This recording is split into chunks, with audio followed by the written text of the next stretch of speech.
Assalamualaikum warahmatullahi wabarakatuh. Alhamdulillahi rabbil alamin wa bihi nasta'inu ala umuri dunya waddin wassalatu wassalamu ala sayyidina wa maulana Muhammadin wa ala alihi wa sahbihi wa man tabi'ahu ila yaumiddin.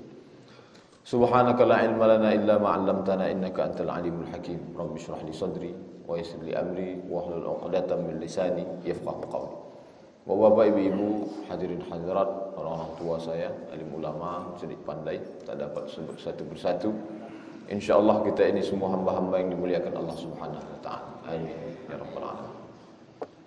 Alhamdulillah, subuh yang keempat di 10 hari mulia yang dipilih Allah Subhanahu wa ta'ala bagi manusia orang beriman untuk beramal saleh, kita masih disampaikan Allah usia sampai 4 Zulhijjah ini dalam keadaan sehat walafiat, istiqamah iman dan Islam. Maka sesuai sunnah tuntunan Nabi Muhammad SAW, tak ada lafaz yang paling baik diucapkan orang beriman, sampai-sampai dikatakan Nabi, kullu amrin zibalin, semua amal baik, walam yabda bihamdillah, kalau tidak diawali dengan pujian kepada Allah, fahuwa aqta', maka amal itu putus. Oleh sebab itu khutbah Jumat, andai lupa mengucapkan hamdalah, maka batal khutbah, karena dia bagian dari rukun. Oleh sebab itu kita awali hari kita ini dengan mengucapkan alhamdulillahirabbil alamin. Walaupun tadi begitu membuka mata juga kita awali dengan itu. Alhamdulillahillazi ahyana ba'da ma amatana wa ilaihi nusyur. Mudah-mudahan dengan bersyukur kepada Allah sesuai janji Allah Subhanahu wa taala, la in syakartum la azidannakum. Kemudian berselawat kepada Rasulullah dengan ucapan Allahumma shalli ala sayyidina Muhammad wa ala ali Muhammad. Mudah-mudahan dengan memperbanyak salawat, tuntunan sunnah Rasulullah yang kita kaji ini kita amalkan dalam kehidupan, diberikan istiqamah iman dan Islam sampailah akhir hayat kita nanti insyaallah. Amin amin ya rabbal alamin. Bapak, ibu, hadirin hadirat yang dimuliakan Allah Subhanahu wa taala. Suatu ketika ada jamaah kita yang diberikan Allah Subhanahu wa taala kemampuan di bidang medis, bercerita tentang sesuatu yang sangat hebat, penemuan medis yang belakangan, kalau zaman dulu waktu tak dapat terulang kembali, tapi kemudian belakangan ditemukan penemuan medis yang bisa membuat orang lebih segar, lebih sehat, awet muda dan lain sebagainya. Tapi hanya dapat mengembalikan orang ke masa muda saja, membuat orang menjadi sehat, segar bugar dan lain sebagainya. Tapi tak dapat mengembalikan manusia ke bentuk asalnya, karena yang lalu tak dapat diulang kembali. Lan tarji'al ayyamul lati madat, tak dapat mengulang kembali. Tapi dalam Islam manusia bisa mengulang kembali. Dalam sebuah hadis disebutkan, at-taibu minadz-dzambi kama la dzambalah, orang yang bertobat dari suatu dosa seperti tak berdosa. Jadi bisa kembali mengulang seperti tak berdosa. Nah, hadis yang kita kaji subuh ini adalah bukan seperti orang tidak berdosa, tapi Nabi mengatakan, hadisnya disebutkan dalam Sahih Bukhari, juga disebutkan dalam Sahih Muslim, diriwayatkan dari sahabat Nabi Abdurrahman bin Sakhar Ad-Dawsi, atau yang kita kenal biasa dengan Abu Hurairah radhiyallahu anhu. Kata Nabi SAW, man hajja lillah, siapa yang melaksanakan ibadah haji, tapi dengan tegas dikatakan Nabi, man hajja, siapa yang melaksanakan ibadah haji lillah, karena Allah Subhanahu wa taala, falam yarfuth, tidak melakukan perbuatan rafas, walam yafsuq, tidak melakukan perbuatan fasik. Kita akan kaji apa makna rafas dan apa makna fasik.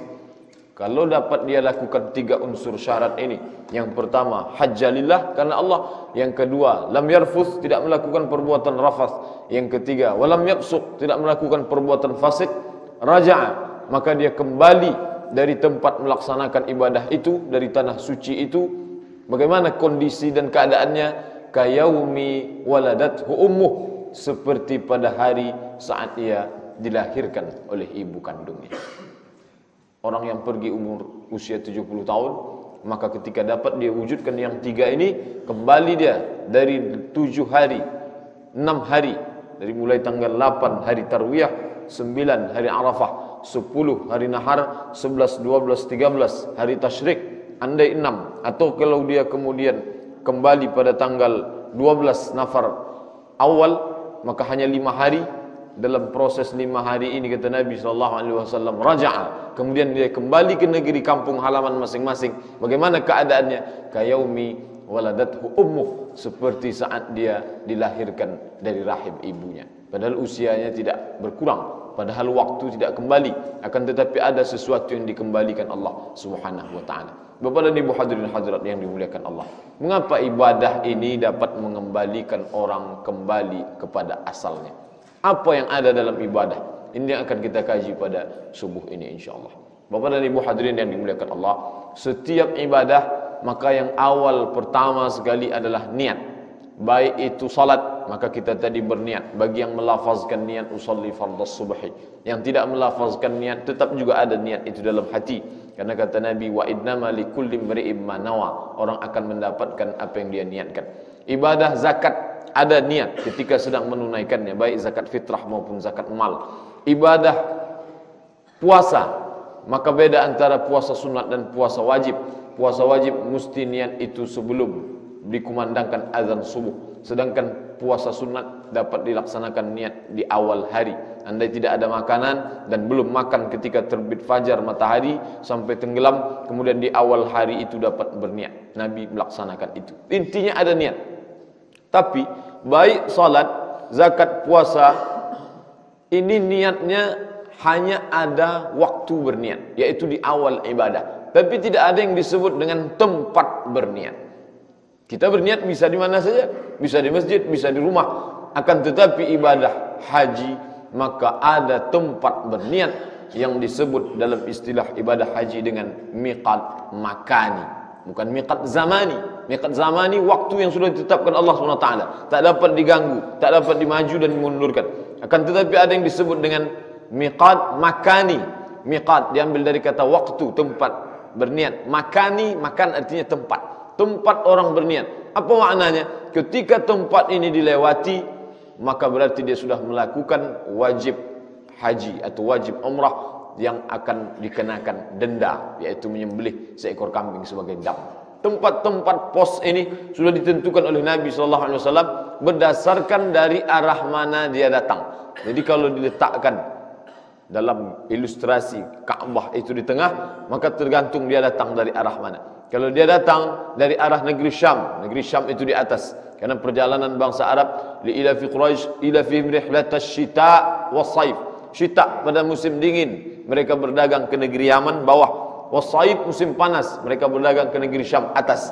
Makkah di tengah. Kalau datang dari negeri Syam, maka tempat berniatnya satu tempat bernama Juhfah.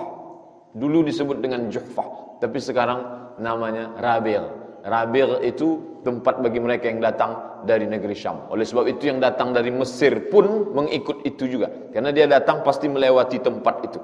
Ketika saya melaksanakan ibadah haji tahun 2000, naik kapal laut dari terusan Suez, maka ketika melewati tempat tersebut, kapal berhenti dan disediakan semua fasilitas untuk berniat. Diumumkan kita sudah sampai di suatu tempat yang bernama Rabil. Karena Rabi' sekarang nama, banyak nama yang dulu berubah, yang dulunya Juhfah sekarang sudah menjadi Rabi'. Maka yang mandi, berniat, salat dan lain sebagainya, inilah tempat berniat. Andai dilewati tempat tersebut, maka dikenakan kewajiban membayar dam, karena sudah melewati wajib haji atau umrah. Kemudian kalau datang dari arah bawah Yaman, maka dia mesti berniat di suatu tempat bernama Yalam Milam. Ini dari bawah. Kemudian kalau dari samping kanan ada dua. Satu yang dari arah Irak, satu yang dari arah Najd. Najd itu sekarang Riyadh, 1000 kilo lebih kurang dari kota Makkah. Bagi yang datang dari arah Najd, maka dia berniat di Zatu Irqin. Sedangkan yang datang dari arah Irak, maka dia berniat di Qarnil Manazil. Kemudian pos yang kelima, yaitu yang disebut dengan Zul Hulaifah. Ini bagi mereka yang datang dari Madinah Al-Munawwarah.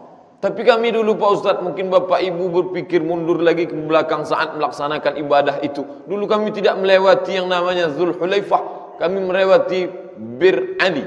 Maka tempat itu dulu zaman Nabi disebut dengan Zul Hulaifah. Sedangkan sekarang berubah nama menjadi Bi'ru Ali. Bi'ru artinya sumur, Ali susah mereka menyebut ada Hamzah itu, maka disebut Bir Ali. Padahal aslinya Bi'ru Ali. Inilah pos-pos yang sudah ditetapkan, ditentukan Allah Subhanahu wa taala berdasarkan wahyu disampaikan kepada Nabi Muhammad sallallahu alaihi wasallam. Apa hikmah di balik itu? Mengapa mesti ada suatu tempat berniat? Kalau dilewati maka orang berarti sudah melakukan kesalahan dalam ibadah. Dan tempat berniat ke tempat ibadah jauh sekali. Miqat yang paling jauh adalah Zulhulaifah, Bi'ru Ali, lebih kurang 500 km. Kalau ditempuh saat ini saja menempuh jarak 500 km dengan kendaraan saat ini bisa 8, 6, 8, 10 jam.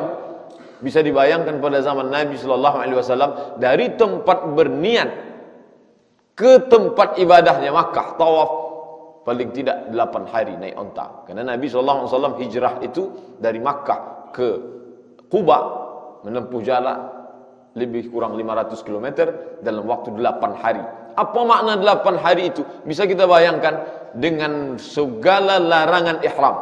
Tidak boleh mencabut bulu badan, kuku, larangan berbicara yang tidak baik, kemudian mencabut tumbuh-tumbuhan, berburu dan lain sebagainya.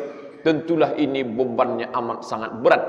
Belum lagi jarak tempuh yang jauh, waktu yang terpakai dan lain sebagainya. Ini menunjukkan bahawa untuk kembali lahir dari rahim ibu seperti yang disampaikan Nabi SAW butuh jihad yang kuat.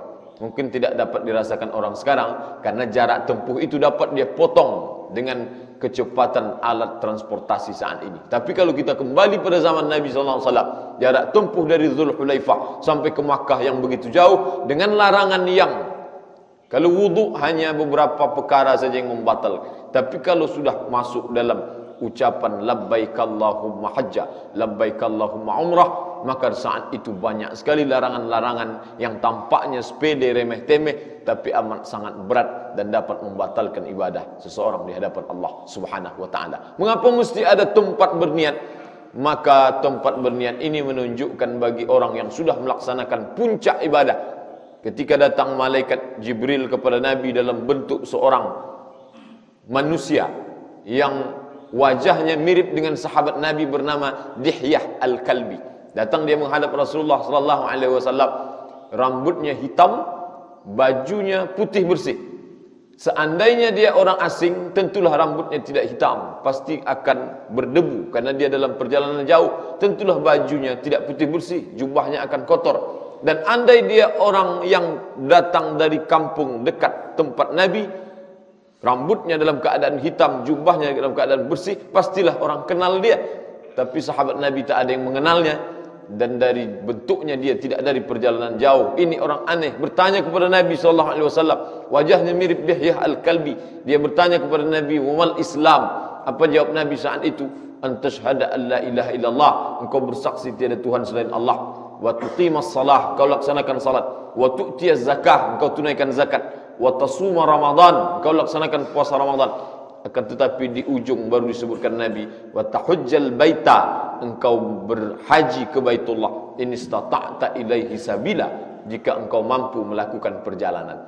Puncak dari ibadah itu di antara 4 ibadah, syahadat 3 yang dalam bentuk ibadah ritual, ketiga-tiganya hanya ada masa berniat, tidak ada tempat berniat. Tapi mengapa pada akhir puncak ibadah ini ditetapkan satu tempat berniat yang kalau orang melewati tempat itu maka dia berarti sudah melakukan pelanggaran ibadah? Maka sekali lagi Allah Ta'ala ingin menanamkan fungsi niat dalam hati orang beriman. Oleh sebab itu kita tak sedang melaksanakan ibadah itu saat ini, akan tetapi kembali kita menanamkan betapa pentingnya niat dalam hati seorang beriman. Oleh sebab itu apa kata Abdullah Ibn Mubarak, seorang ulama ahli hadis? Menurut sebagian ulama, kedudukan Abdullah Ibn Mubarak ini mendekati kedudukan Imam Ahmad bin Hanbal dalam keilmuan dalam bidang hadis. Apa kata Imam Abdullah Ibn Mubarak?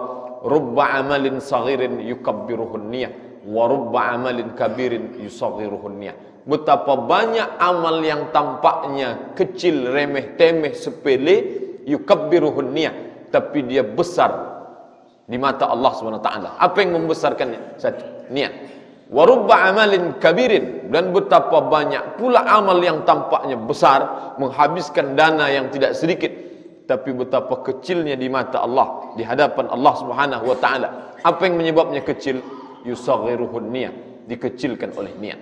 Oleh sebab itu kita perbaiki niat, kita luruskan niat. Di puncak ibadah ini Allah tunjukkan betapa pentingnya niat sampai ditetapkan suatu tempat untuk berniat. Bapak dan Ibu hadirin yang dimuliakan Allah Subhanahu wa taala, ketika Rasulullah akan diperintahkan melaksanakan hijrah bersama para sahabat, maka hijrah ini kita tahu membutuhkan dana yang tidak sedikit, membutuhkan kendaraan, onta, keledai dan lain sebagainya, emas dan perak. Tapi di antara yang paling besar itu yang diwasiatkan Nabi kepada para sahabatnya, hadis ini diriwayatkan oleh Umar ibn al-Khattab.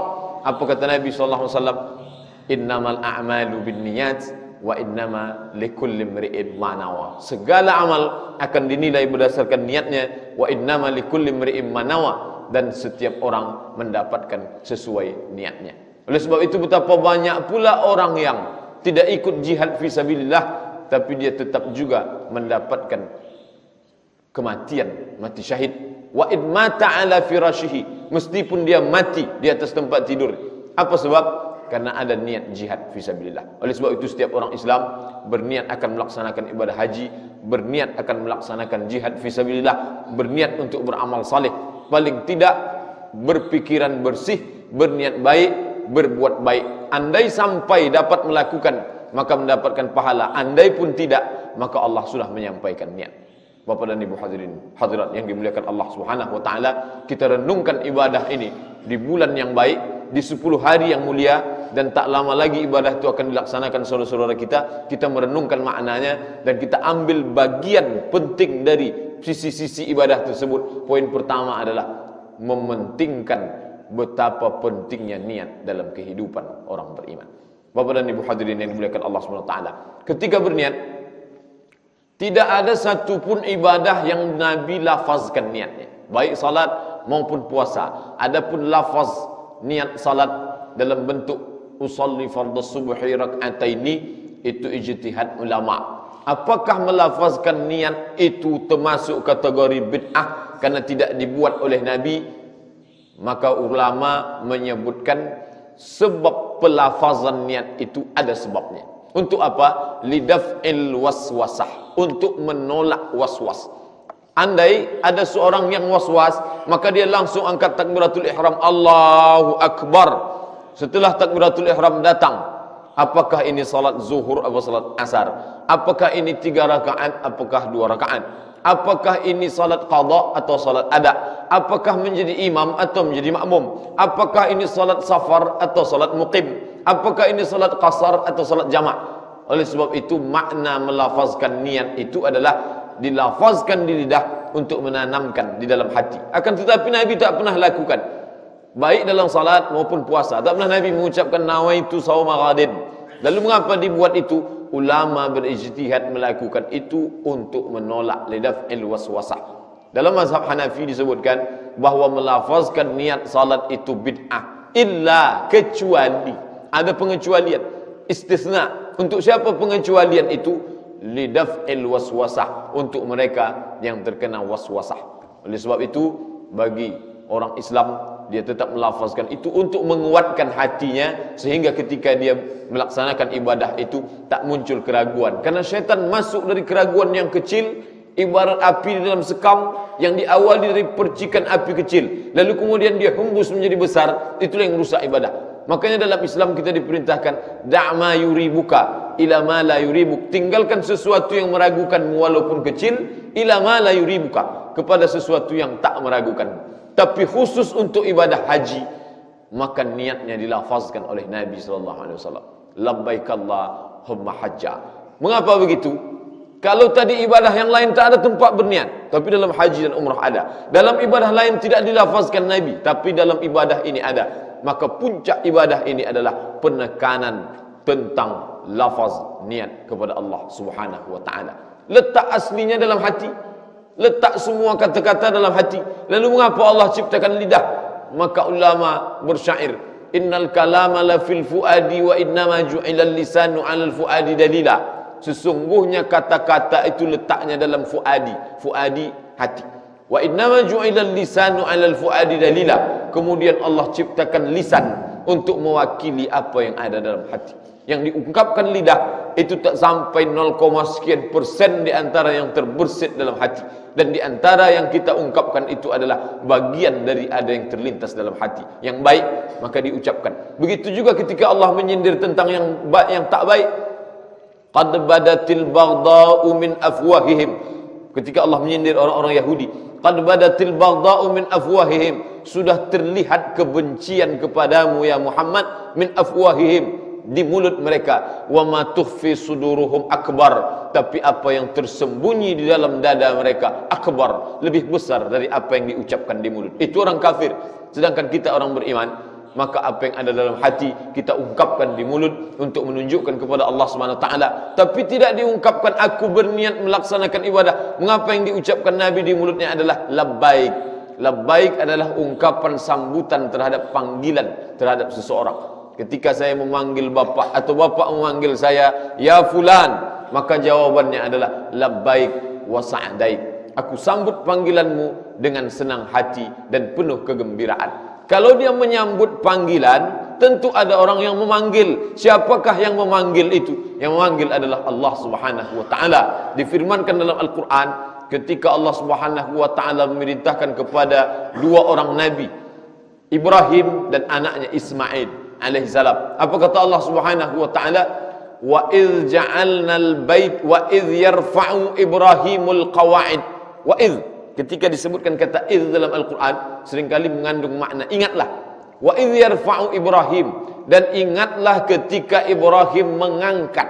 Disebutkan kata mengangkat. Mengapa Ibrahim tidak disebut membangun? Padahal seringkali yang membangun Ka'bah Nabi Ibrahim, tapi Allah Ta'ala tak menyebut dalam Al-Quran membangun, tapi disebut wa idz yarfa'u, ingatlah ketika Ibrahim mengangkat. Apa maknanya? Karena pondasi ini sudah lama ada, sejak zaman Nabi Adam alaihissalam. Akan tetapi dia kemudian runtuh ketika datang banjir bandang pada masa Nabi Nuh alaihissalam. Kalau sudah ada sejak zaman Nabi Adam, untuk apa Adam membangun itu?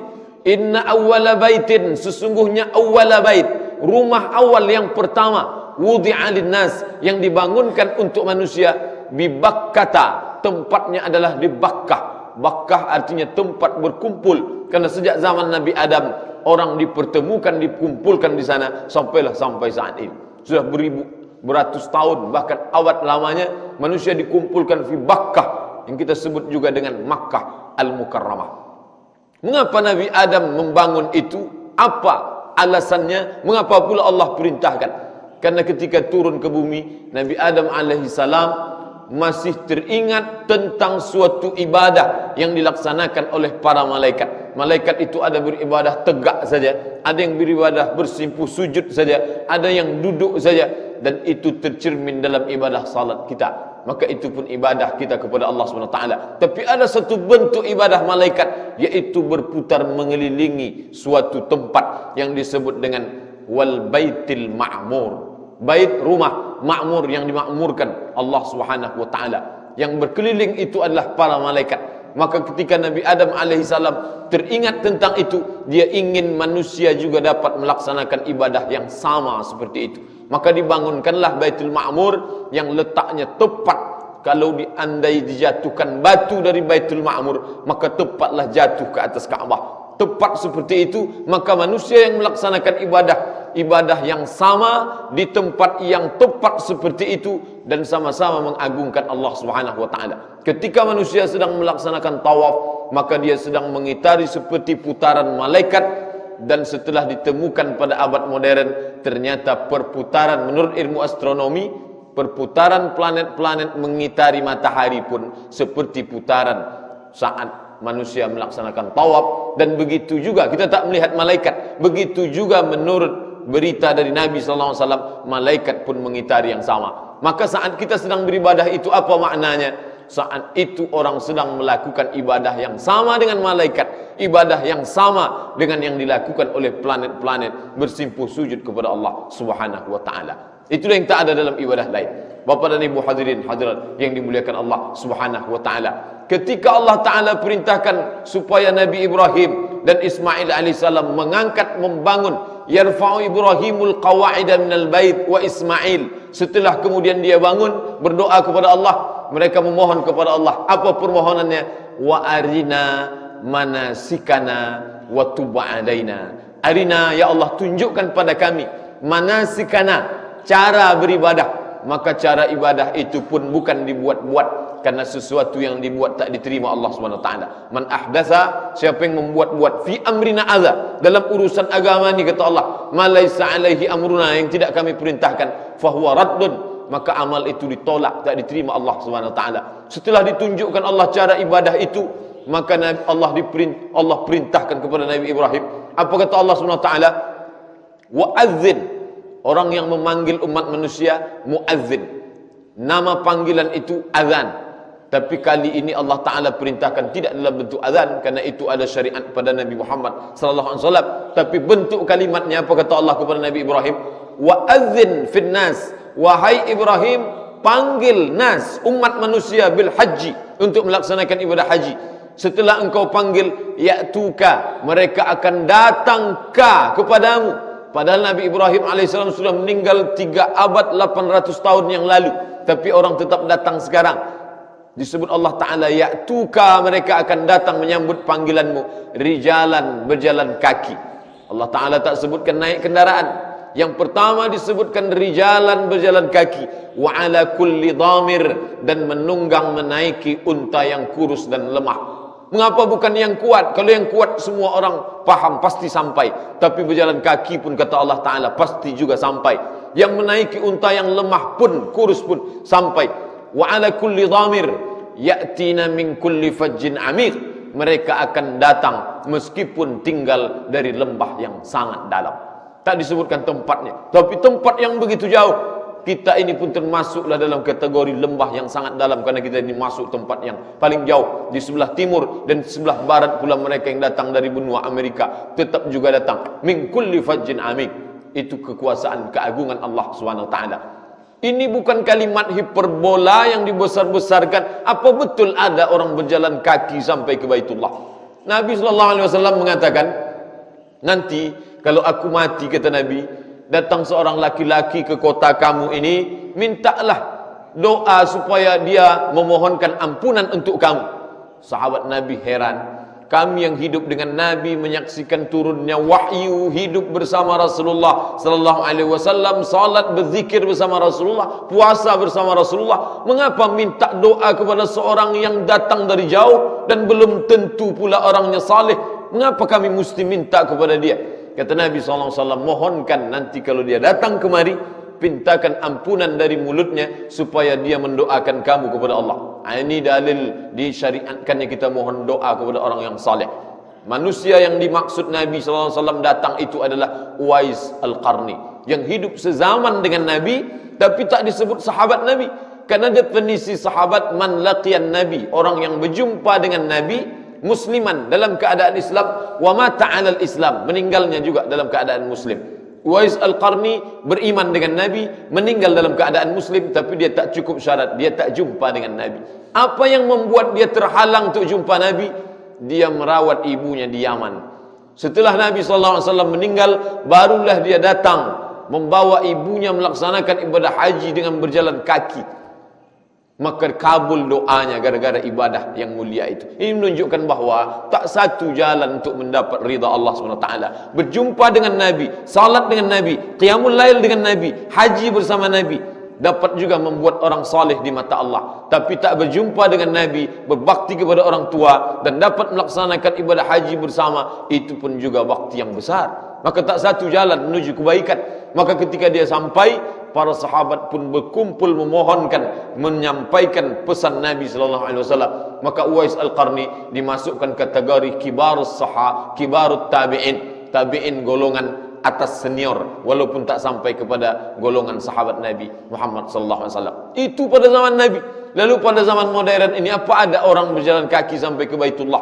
Maka Guinness Book of Record menulis jamaah haji dari India datang ke Baitullah dengan berjalan kaki. Allah Ta'ala mau tunjukkan pada orang abad modern yang naik pesawat, naik kapal laut dan lain sebagainya, bahawa kebenaran Al-Quran, ya'tina min kulli fajjin amik, yang datang dari lembah yang jauh itu, ada juga pada zaman saat abad modern ini. Bapak dan Ibu hadirin hadirat yang dimuliakan Allah Subhanahu wa taala. Selesai 7 putaran, melaksanakan yang dilaksanakan oleh para malaikat, dan semua alam melakukan itu, mengelilingi matahari, bersimpuh sujud, bertasbih, bertakbir, bertahmid sesuai dengan bahasanya masing-masing, mengagungkan Allah Subhanahu wa taala. Lalu kemudian Allah perintahkan pula panggil kepada Nabi Ibrahim alaihissalam untuk memanggil umat manusia, dan diperintahkan Allah, sucikan rumahku ini. Wa ahidna ila Ibrahim, kami janjikan, kami perintahkan kepada Ibrahim wa Ismail dan anaknya, antahira, sucikan kamu berdua, sucikan baitia, rumahku, kata Allah. Untuk siapa disucikan? Allah menisbatkan baiti, rumahku, bukan menunjukkan bahawa dia tinggal di situ atau berdiam diri. Menurut kaedah, Allah menisbatkan sesuatu pada dirinya untuk menunjukkan kemuliaan. Ambil contoh Syahrullah, bulan Allah. Apa makna bulan Allah? Dinisbatkan bulan itu kepada Allah, maknanya bulan itu mulia. Syahrullahul Muharram, bulan Allah, bulan Muharram. Allah nisbatkan ibadah pada dirinya. Contohnya as-saumuli, puasa itu untukku. Bukan berarti Allah butuh pada ibadah itu, untuk menunjukkan bahawa ibadah itu mulia. Begitu juga dengan ini, baiti, rumahku, kata Allah. Bukan berarti Allah berdiam tinggal di dalam suatu tempat. Makna baiti, rumah itu mulia karena dinisbatkan kepada Allah. Allah perintahkan kepada Ismail dan Ibrahim, antahira, sucikan rumahku. Untuk siapa? Untuk 3 orang saja. Allah Ta'ala perintahkan Nabi Ibrahim mensucikan, sucikan rumahku untuk 3. Yang pertama, lit-ta'ifin, untuk orang yang tawaf, wal-akifin, untuk orang yang berdiam diri, i'tikaf dalam masjid, war-ruka'is sujud, dan untuk orang-orang yang rukuk dan sujud beribadah kepada Allah Subhanahu wa taala. Itulah mengapa Allah Ta'ala perintahkan sucikan rumah. Maka ketika Allah Ta'ala berikan kesempatan umat manusia datang ke sana, maka 3 ini yang dia lakukan. Pertama, lit-ta'ifin, yang kedua wal-akifin, yang ketiga war-ruka'is sujud, rukuk dan sujud. Maka diperbanyaklah 3 ibadah ini. Bapak dan Ibu hadirin hadirat yang dimuliakan Allah Subhanahu wa taala, selesai 7 putaran ibadah yang dilakukan di atas dan di bawah, kemudian pula pergi setelah salat sunat 2 rakaat di belakang makam Ibrahim, pergi ke 2 bukit Safa dan Marwah. Hampir semua ritual ibadah ini kembali kepada Ibrahim alaihissalam. Perjuangan seorang manusia perempuan yang lemah melahirkan anak kecil bernama Hajar. Lalu kemudian kehausan anaknya itu ingin mencari air minum karena dia ditinggalkan di sebuah lembah. Sifat lembah itu disebutkan dalam Al-Quran, fi wadin ghairi dhi zar'in, di sebuah lembah yang tak ada tanaman. Mengapa tak ada tanaman? Kerana tak ada air. Lumut pun tak tumbuh, apa pun tak ada. Maka saat itu dia pun lari dari bukit Safa ke bukit Marwah, yang jauhnya saat ini saja kita melaksanakan sa'i, melihat kemana mata memandang ada kipas angin dan AC, lantainya marmer, sejuk, dingin, tetap juga kita merasakan lelah dan berkeringat. Bisa bayangkan bagaimana Hajar dulu. Atasnya langsung panas terik matahari, bawahnya langsung pasir. Dan pasir Arab Saudi tak pula sama dengan pasir kita. Pasir di tempat kita lembab, kelembabannya tinggi, atas panas tetap dia lembab di bawah. Pasir Arab Saudi kita letakkan sendal swallow jam 12, 10 menit bergulung dia. Panas. Itu yang langsung diinjak oleh kakinya. Sedangkan kaki kita saja retak-retak, pecah, berdarah. Bisa bayangkan kaki seorang perempuan yang lemah berlari dari bukit Safa ke Marwah. Apa yang mau dia cari? Satu yang mau dia cari, air. Padahal suaminya Nabi, anaknya pula Nabi, dan dia seorang perempuan yang salihah. Mengapa dia tak duduk saja berdoa, ya Allah turunkanlah air dari langit? Apa sebenarnya yang ingin diajarkan Allah lewat ibadah ini? Mengapa mesti berjalan jauh sampai 7 kali putaran, 3,5 km lebih kurang? Satu yang ingin diajarkan Allah Ta'ala, apa itu? Sa'i. Sa'i artinya usaha. Allah Ta'ala mau mengajarkan seimbang antara munajat kepada Allah dengan usaha manusia. Lalu apakah di Bukit Marwah dia temukan air itu? Ternyata air didapat bukan di Marwah. Setelah itu tidak temu air di Marwah. Lalu di mana air itu datang? Air itu Allah berikan dari tumit anak bayi kecil.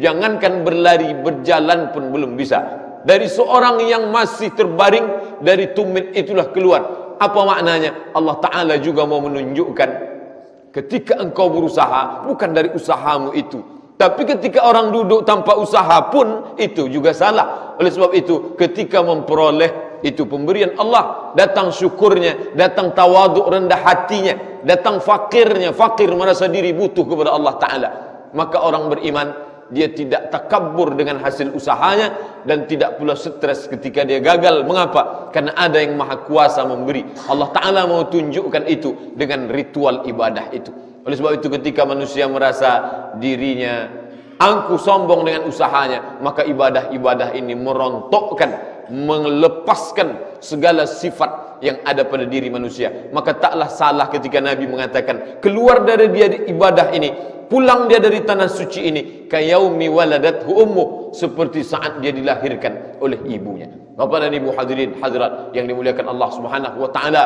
setelah itu semua umat manusia pada tanggal 8 yang disebut dengan hari Tarwiyah pergi ke Mina.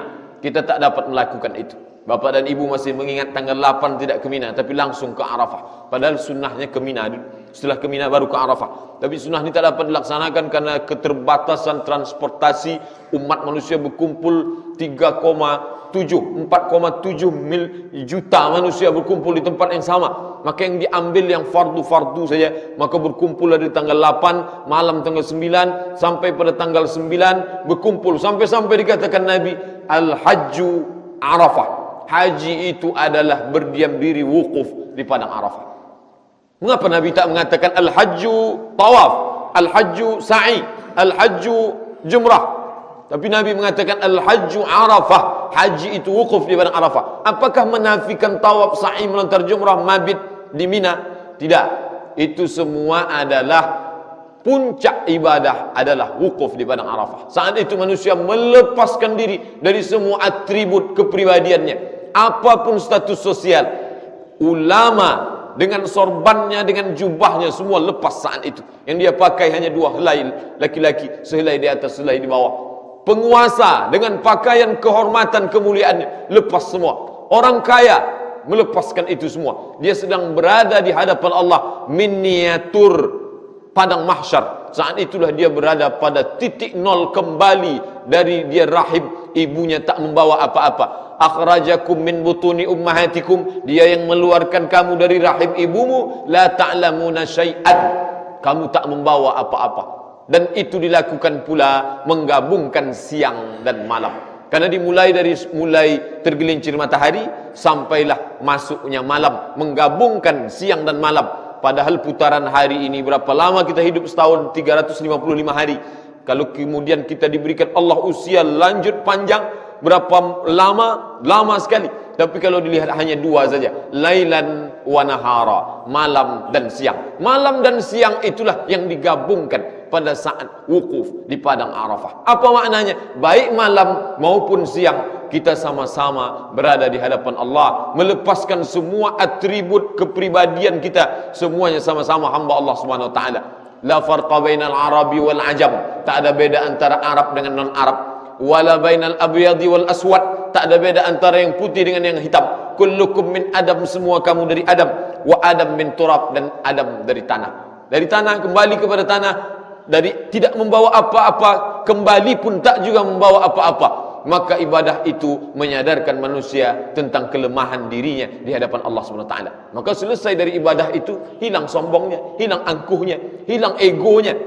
Kalau tetap juga ada setelah ibadah itu selesai, ada 2 kemungkinan. Yang pertama, ibadah itu salah. Yang kedua, cara memahami ibadah itu yang salah. Apakah mungkin ibadah itu salah? Tak mungkin. Karena Nabi tak mungkin salah. Kalau dia keliru pasti langsung dibetulkan Jibril. Oleh sebab itu kita yang memahami ibadah itu mungkin salah.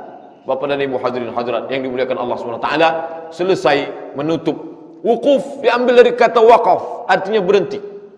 Kita baca Al-Quran sampai waqaf, titik berhenti. Lalu apa makna wukuf? Semua kita menghentikan aktivitas. Yang pedagang biasa di tokonya stop, wukuf, berhenti. Yang petani biasa di kebunnya berhenti. Penguasa biasa di istananya berhenti. Semuanya menghadapkan diri ke hadapan Allah SWT.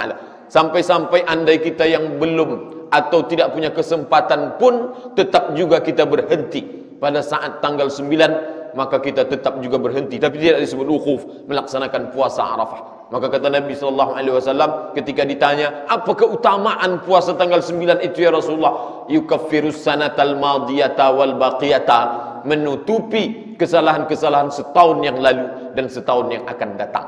Oleh sebab itu mereka wukuf di tempat tertentu dan kita tidak melaksanakan itu, tapi tetap melaksanakan puasa nanti hari tepatnya Kamis insyaallah. Kalau Idul Adha hari Jumat. Bapak dan Ibu hadirin hadirat yang dimuliakan Allah SWT, tenggelam matahari, masuk malam, lalu kemudian bertolak menuju Muzdalifah, lalu kemudian masuk menuju Mina, kemudian pada tanggal 10 pagi melontar jumrah Aqabah, kemudian 11, 12, 13 melontar jumrah ula wusta Aqabah. 3 jumrah yang dilontar kembali juga pada kepribadian yang kita sebut selalu, kama barakta ala Ibrahim wa ala ali Ibrahim, kama sallaita ala Ibrahim wa ala ali Ibrahim. Mengapa tak Ibrahimnya saja, Ali keluarganya pun ikut, Ismail masuk dan Hajar pun masuk. Dalam 3 ritual ini terlihat jelas tentang Ali Ibrahim itu. Bagaimana Ali Ibrahim? Seorang sosok anak manusia yang dapat menerima ketetapan qada dan qadar Allah SWT yang menurut rasionalitas akal pikiran manusia tak dapat diterima. Ketika Ibrahim mengatakan, anni azbahuka, aku menyembelih lehermu, mungkin manusia biasa akan mengatakan ini perbuatan gila karena tak dapat diterima rasional akal. Tapi apa jawab Ismail alaihissalam? If'al ma tu'mar, laksanakan yang diperintahkan Allah. Satajiduni insyaallah minas sabirin, insyaallah kau dapati aku sebagai orang yang sabar. Itu juga yang dapat dilakukan oleh seorang perempuan bernama Hajar. Dia yang mengandung anak itu 9 bulan 10 hari, dia yang menyusukan dan membesarkannya, tapi dia pun dapat menerima. Maka 3 tipe model manusia: orang tua laki-laki, orang tua perempuan, seorang anak yang muda, belia, masa depan yang masih panjang, tapi dia dapat muslimin, berserah diri kepada Allah Subhanahu wa taala. Ketika 3-tiganya berserah, barulah dapat dia disebut sebagai manusia hanifan musliman. Hanifan condong pada kebenaran, musliman berserah diri kepada Allah. Dan itu pula yang selalu kita sebut sehari semalam dalam doa iftitah kita, selalu kita ucapkan itu, hanifan musliman wama ana minal musyrikin. Bapak dan Ibu hadirin hadirat yang dimuliakan Allah SWT, tapi perjuangan itu berat. Sampai 3 hari dilaksanakan lontaran. Apa maknanya? Menunjukkan simbol permusuhan kepada syaitan dan menampakkan bagaimana jihad syaitan itu untuk mencari pengikut. La atiyannahum min baini aidihim, aku akan datangi anak cucu keturunan Adam, min baini aidihim dari depan, wa min khalfihim dari belakang, wa an aimanihim dari kanan, wa an syama'ilihim dari kiri. Semua aspek kehidupan. Ibrahimnya lolos, Hajar dia datang. Hajarnya lolos, Ismail dia datang. Semua aspek kehidupan. 3 jumrah, 3 hari untuk menunjukkan permusuhan abadi dengan syaitan. Maka bagi kita yang lupa lalai, mengingatkan kembali tawasau bil haq tawasau bis sabr, untuk kembali menguatkan lagi permusuhan kita dengan syaitan. Bapak dan Ibu hadirin hadirat yang dimuliakan Allah, kembali, faman ta'ajjala fi yaumaini fala isma alaih wa man ta'akhkhara fala isma alaih. Siapa yang kembali cepat pada tanggal 12 boleh, maupun yang 13 sama. Kembali ke Makkah melaksanakan puncak tawaf ifadah. Maka setelah itu selesai tahallul, mencukur rambut. Sebaik-baiknya adalah muhalliqin, cukur habis. Andai pun tidak, maka muqassirin, potong pendek. Kedua-duanya mengandung makna. Apa maknanya? Melepaskan masa lalu, dosa, silap, salah. Memang kita tak pernah lepas dari itu. Lalu kemudian mencukur habis, maka tumbuhlah rambut yang baru, semangat yang baru. Orang Islam tak boleh putus asa. Jangan sampai masa lalu yang gelap itu membuat gelap juga masa yang akan datang. Dia pandang ke depan, yang lalu cukup dengan penyesalan, taubat nasuha, maka memandang ke depan. Yang boleh putus asa dalam Quran hanya satu saja. Yang boleh itu, la yai'asu min rahmatillah illal qaumul kafirun. Orang kafir saja yang boleh putus asa. Sedangkan orang beriman, maka terbuka kesempatan luas pintu taubat di hadapan Allah Subhanahu wa taala. Ketika dapat dilakukan dengan penuh perenungan dan makna, maka kata Nabi sallallahu alaihi wasallam, man hajja lillah, siapa yang melaksanakan urutan dari mulai niat sampai tahallul akhir lillah, tapi mesti ada unsur lillah. Karena Allah SWT falam yarfuth walam yafsuq, tak melakukan rafath dan fasik. Dua-duanya tak baik, sama-sama mungkar. Tapi Allah Ta'ala dan Nabi Muhammad dalam hadis, Allah dalam Quran, setiap menyebutkan perbuatan tak baik pasti disebutkan dua. Inna salata tanha anil fahsya wal munkar. Begitu juga dalam hadis, man hajja falam yarfuth walam yafsuq. Mengapa dibedakan? Dalam hukum konvensional tak beda, semua sama-sama kriminalitas. Tapi dalam Islam kriminal dibagi dua. Satu yang disebut fahsya, satu disebut mungkar. Satu yang disebut rafath, satu disebut fusuk. Yang berkaitan dengan fahsya atau rafath ini berkaitan dengan masalah seksual. Sedangkan yang berkaitan satu lagi mungkar, ini yang berkaitan, yang tak mengait dengan yang pertama. Mengapa disebut demikian? Karena memang kejahatan ini terbagi dua. Itu mengapa kaitannya dengan ibadah haji? Siapa yang melaksanakan dari awal niat sampai tahallul tidak melakukan rafath, karena boleh jadi untuk melakukan yang haram-haram yang lain tidak. Tapi ketika berkumpul orang banyak, maka mungkin terjadi kesalahan yang pertama atau juga yang kedua. Dapat melaksanakan menjauhkan diri dari dua perkara ini dengan tiga syarat. Man hajja lillah, karena Allah bukan karena yang lain. Falam yarfuth, tidak melakukan rafath yang berkaitan dengan seksual. Walam yafsuq, dan tidak melakukan perbuatan mungkar fasik secara umum. Pulang dia setelah tahallul dan ditutup dengan tawaf wada, tawaf selamat tinggal. Raja'a, kembali ke kampung halaman masing-masing. Kayaumi waladathu ummuh, seperti dia dilahirkan ibunya. Bapak dan Ibu hadirin yang dimuliakan Allah Subhanahu wa taala, Nabi SAW sudah menguasai kota Makkah tahun ke-8. Beliau pergi haji tahun ke-10. Tahun ke-8 itu beliau pergi itu bulan Ramadan. Jadi bulan Ramadan Makkah sudah dikuasai. Ramadan, Syawal, Zulqa'dah, Zulhijjah. Andai beliau mau pergi haji tahun ke-8 bisa. Jadi 3 kali dia haji kalau mau. Tahun 8, tahun 9, tahun ke-10. Tapi mengapa sekali saja? Dan ketika sahabat bertanya, afi kulli amin ya Rasulullah, apakah setiap tahun? Kata Nabi, kalau saya jawab iya, wajib kalian pergi setiap tahun. Tapi cukup sekali saja. Padahal kalau Nabi mau tiap tahun dia bisa, jarak yang begitu dekat. Ini menunjukkan bahwa ibadah ini wajib sekali saja. Sedangkan ibadah yang membutuhkan banyak dana ini dapat kita salurkan kepada membantu fakir miskin, anak yatim, sekolah-sekolah. Jangan kita batasi pintu surga hanya kepada ibadah haji saja sehingga berulang.